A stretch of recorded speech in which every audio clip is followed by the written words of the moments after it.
So, hi mga Jai! Welcome to my life and welcome to another vlog! So, ayan, for the fresh lang tayo. Medyo buhay yung buhok natin ngayon. I love it. Ganito yung gusto kong buhok. Yung medyo parang wavy siya kasi sobrang nipis na nga ng buhok ko. And, ngayon is Happy Fiesta Cabezas! And thank you. Sa isa nating tropang bakbak din nilahan niya ako dito ng kalderet. Minudo ba to? O kaldereta? Ay, minudo. So, dinalahan niya tayo ng minudo dito. And, ayan, umorder din sila mother ng leche flan. And ngayon is, pupunta kami. May pupuntahan ako kasi magtatanong ako kung may available na laser hair removal. Kasi may nagpapatanong sa akin. So, itatanong natin siya para perfect. Para, ano ba yan? Pasang camera. Ayan, para perfect na yung pest natin. Pakako, diba? Fresh lang.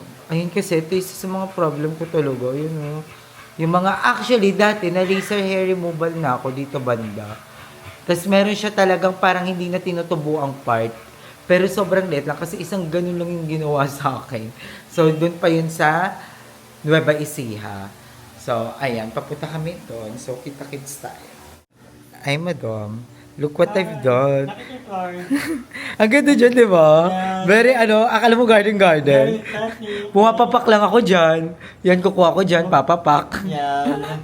Kung wala ni Aye kanina, nakipiyet na kami, nakalimang bahay na kami, ni Aye, wala. Hindi ba kayo nakapunta kanila rin daw? Wala pang kanila rin, kanila Uncle. Gusto ko pumunta kanila CJ. Ganyan lang kami doon. Kaya lang mapapainom ka na. Madaming tao? Wala naman ano. Pero ang daming talaga nakakaaliw. Ang dami. Kaya bilingan muna. Tara na. Gusto, hindi samahan niyo muna ako sa Perez. Tatanong lang ako. Kaya nga. May huli kaya doon? Ayun mga day, hindi na kami natuloy doon sa laser hair removal kasi wala na pala yung salon doon sa taas. So, hindi na kami nakapagtanong. Pero, nakapag-inquire ako online. So, yun yung mga natanungan ko lang. So, medyo pricey pala. So, yun lang. Baka mag-jiret-jiret na lang ako. Welcome to my life and good morning everyone. Ngayon ipapakita ko sa inyo yung almusalan namin dito dahil may manglilibre sa amin. So, ay, ang ganda dito pag umaga, di ba? So, ayan. Nakikita niyo may malaking truck doon. Chari, si Miss P yan. Hindi yan truck. So, ayan. Hi, Miss P! Ang ganda, di ba? Mukhang babae. Oh. So, ngayon, dito kami sa Bentilugan namin. Ito yung tinuturing naming Bentilog. Hindi siya 20 pesos, pero ito yung tindahan ng almusal namin. Kasi sa kainin, ha? 20 lang siya pero 25. Palabok po akin. 25. 25, di ba? 25. Ang masarap dito, yung pastel. Sa'yo. Wala kang pastel, te. Dalawa nga. Pastel. Sige, te. Dalawang pastel sa akin, te. Pastilan lang. Pastelan na. So, ito yung mga almusal dito, guys. Pastilan na lang. Ayan. Tapos dalawang spaghetti. So, ayan, meron tayo ditong pansit. Parang pansit ba to?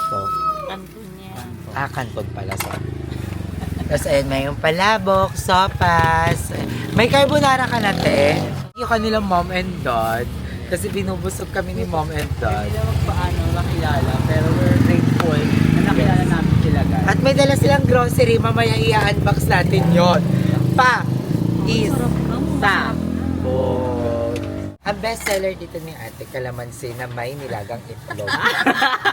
Ay gusto ko yung sinabawang boiled egg. Ka ba sa kanila? Hindi pala kasama yon. Magkano order niyo ng ganyan? 25 po. Ang generous mo maglagay. Ang daming ate, ang daming serving. Ayan na. Ito yung Shanghai nila ate, tsaka tawag. Nawagan mo na lahat. Pag-apog. Ay, ikaw nagluluto na ito. Ay, bungo. Tapos ayan, Gusto ko to. may kinabata. pancake. Magkano So, ba siya, umorder Mike? din si Ate Eliza ng pancake. Ano, 10 pieces. Ilang magkano ba yun? Bubong sa mati. Alam niyo ba, nape-pressure akong pakainin si Ate Eliza ng mga pagkain. 105, luto 9 ko. pieces. Kasi ang business ni Ate Eliza, food, pagkain din. Kaya rin na 90. Ano 105 ako kasi 3435 siya. Yung pancake dito, pinapartner ko sa pancit. Ang sarap. Pancake ala pancit. Legit mo na tayo. Bagay yung ano natin, bagay yung lumpiad sa sauce doon. Diba? Oh, yun nila. At ang ano din nila ate dito is yung Shanghai. So ayan guys, sabi ko nga sa inyo, sila Ate Eliza at saka si Kuya Nino is For reference guys, si Kuya Nino at saka si Ate Eliza, sila yung nasa vlog ko yun nung nag-birthday ako, yung nagpa-party after ng birthday ko. So, ayun, nagbigay sila sa atin ng grocery guys. Tingnan nyo naman, mga hindi namin alam.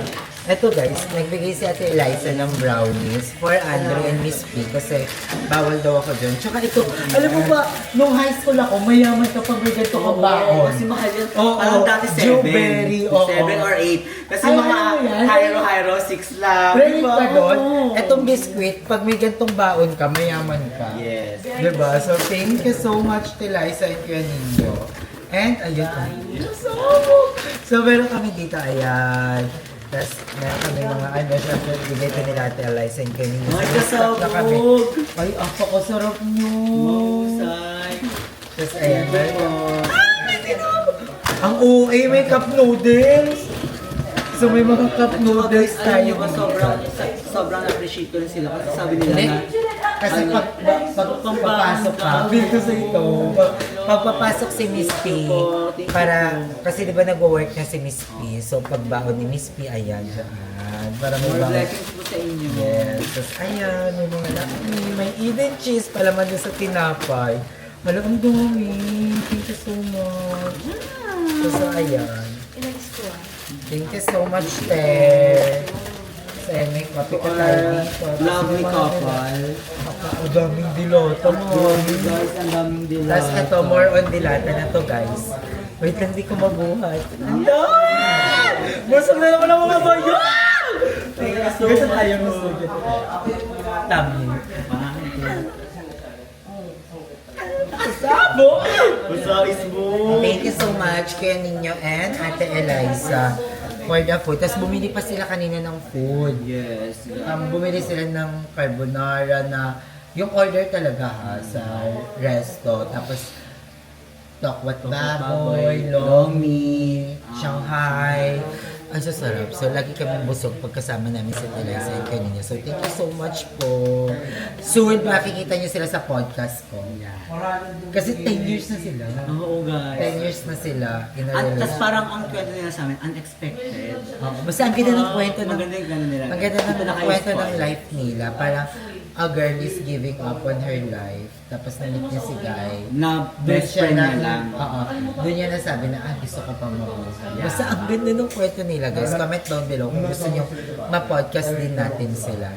So may ano din sila, business sa Lancaster. Malapit Kung sila taga-Lancaster kanila kayo kayo. guys, oo. Kung taga-Lancaster kayo guys, tapos gusto niyo talaga ng mga authentic na food in affordable price. Soon, makikemi natin. So si Miss P, ang agenda niya is maghiwa-hiwa ng Shanghai.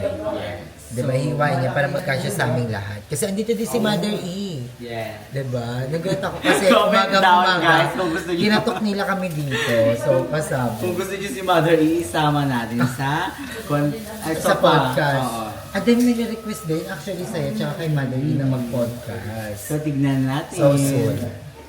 Ayun mga day, ayan, nandito tayo nila Madam Ivan kasi nanghiram ako ng nail cutter. Wala akong nail cutter sa bahay. Kasi may mga nag-comment nga sa vlog ko na parang ang dirty daw ng Coco Bells. Actually sa vlog yun ni Andrew, may nag-send kasi sa akin sa sa kulungan, dumi ng Coco Bells natin sa... Kasi actually, hindi naman talaga ako nagugupit ng kuko guys. Kasi gusto ko mapahaba yung kuko ko para pag nagpapalinis ako ng kuko, hindi na ako ini-nail extension. Pero dahil nga medyo bagra tayo sa buhay, hindi bagay talaga sa atin yung ganito kahabang kuko. So maggugupit tayo. And ayan, thank you so much ulit kanila Ate Eliza and Kuya Nino sa gift niya sa atin. And nung nakatambay kami, tumambay kami ng matagal sa bahay na nagpaputrip sila. Kasama namin si Mother, ako, si Miss P. Dapat actually kasama si Malims. Kaso nga lang si Malims ay umuulan. Kaya hindi siya nakabiyahe. Di ba nakamotor lang si Malims. So si Madam Ivan naman sumakit yung ulo niya. So ayan, gugupitin na natin tong kuko natin. Actually, ayan, yun yung ganap sa vlog natin ngayon.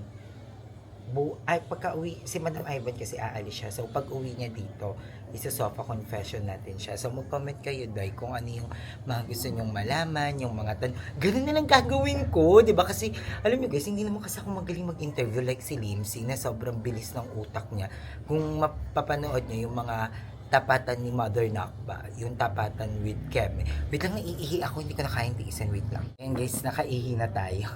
Pero ayan, back to sana makaabot kayo sa part ng vlog na to para mapanood nyo to. Mag-comment na lang kayo sa baba ng mga pwedeng interesting na itanong kay Madam Ivan. Ganun na lang gagawin ko. I-heads up ko kayo, Charis. Gusto mo kayo yung binigyan ko ng work? Kakin yung may hati kayo sa revenue. Hindi, pero ayun nga, mag-comment kayo sa baba kung ano yung mga gusto nyong malaman about kay Madam Ivan. Kasi actually, ang gusto kong i-title sa confession ko kay Madam is parang ngongo, yung parang ano yung feeling niya na parang na-hurt ba siya, ganon. Pero syempre, iyaano pa natin yung kay Madam. Tatanong natin kung pwede yung gano'n. So, mag-comment kayo sa baba guys kung ano yung mga gusto nyo malaman kay Madam Ivan. Please. Kasi, ayun no, hindi ako kasing galing nila Limsy na mabilis yung utak nila magtanong. Yung, basta pa, ang bongga nila. Alam mo kung, feel ko nga, mala Tony Talks na yung kay Limsy. Gapot eh. Ang bongga. Yun. Para maganda rin. Para hindi ako na ba-blackout. Kasi naba-blackout ako guys. Pag hindi ko na alam yung itatanong, hindi ko alam yung next topic. 'Di ba? Yung sopa confession kung anong nakaraan. Thank you so much kasi ang daming nanood. And marami din naman mga natuwa, merong mga hindi din naman tawag dito. Yung topic namin nun about sa na-miss mo lang ba yung BNT, diba? Hindi kasi ako marunong magtanong talaga. So, thank you guys sa mga magko-comment. Thank you in advance. Isusulat ko na yan sa papel para pag uwi ni Madam Ivan dito, diba? Tuloy-tuloy yung tanong. Diba? Kung ano yung mga gusto niyong malaman, kunwari, anong feeling na matanda na si Madam, wala pa rin love life, ang gulo pa ng mga career namin, may alam kung saan patungo yung buhay, diba? So, mag-comment kayo guys. Thank you so much. Si Madam yung next na isa-sopa confession natin.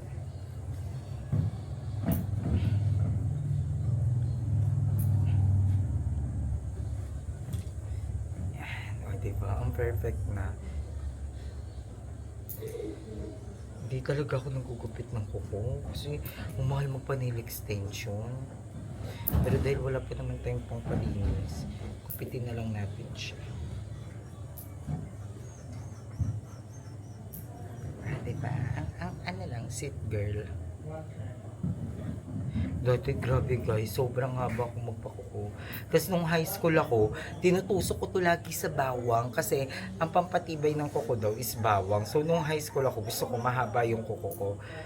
Tinutusok ko to sa bawang para hindi siya maputol. Tapos pag nakikita na ng teacher, ay, palo talaga yung kamay ko dati dahil high school na ako noon. So, ayan, clean girl na tayo. Very sweet girl. Ang problema na lang natin, mga buhok natin sa mukha na ang pupurulan ng Gillette. 3 Gillette na yung nasa bahay. Sobrang purol. So, yun. Thank you so much. Hanggang dito na lang muna yung vlog ko guys. Hindi siya masyadong maba yung vlog natin kasi wala masyadong ganap. And, diba, yun lang. And thank you so much. Bukas magsasofa confession ako. And thank you so much ulit talaga sa mga lahat ng mga nanonood sa atin. Pasabog kayo. Thank you so much guys. And na-appreciate ko lahat ng mga comments and sa lahat ng mga concern na babasa ko din po. And thank you so much. Yun, mag-ano din tayo, balik bahay din tayo. Gusto nyo ba? Ano yung gusto nyo mapanood sa atin? Kasi alam nyo ba, gusto ko magpinto-pintura. Actually, gusto ko nga basta, wag na. Basta gagawin na lang natin. And, yun, ang ipag-focus ko muna is yung pagpa-podcast kasi marami din namang natutuwa, ba diba? So, ipupush natin yan. Magkukuking-cooking na rin tayo soon, ba diba? Alam niyo po guys, yung nakaraan pala, share ko lang, muntik ka din magkasunog sa bahay kasi ba diba, wala kaming gas. So, ang ginagamit ko, yung stove, yung electric stove. So, yun yung ginagamit ko. Pumutok siya. alam mo, sobrang nakakatakot, nakaka-trauma siya. Alam mo yung kahit sabihin mong firewall yung bahay, alam mo yung pag nagka-junog, alam mo isa pa naman yun sa mga kinakatakot-takutin yung sunog. Kasi kahit tinasunugan na rin kami, pero muntikan lang sa bahay. As in, likod lang namin. So, nung parang pumutok yung sabi, shit, nakakatakot talaga. So, yun lang guys, hanggang dito na muna yung vlog natin. Maraming salamat sa panonood and sana nag-enjoy kayo. And again, please comment kayo sa baba kung ano yung mga magandang itanong, diba? Para bongga. So, I love you so much guys. Thank you for always supporting me and sa lahat ng mga nanonood at patuloy na nanonood, thank you so much. Huwag niyong kalimutang mag-like, subscribe. Ay, parang ngayon ko na lang ulit nasabi yun. And panoorin niyo yung mga vlog din ng mga ibang bayot. And, ayun. I love you so much guys. Thank you. Bye.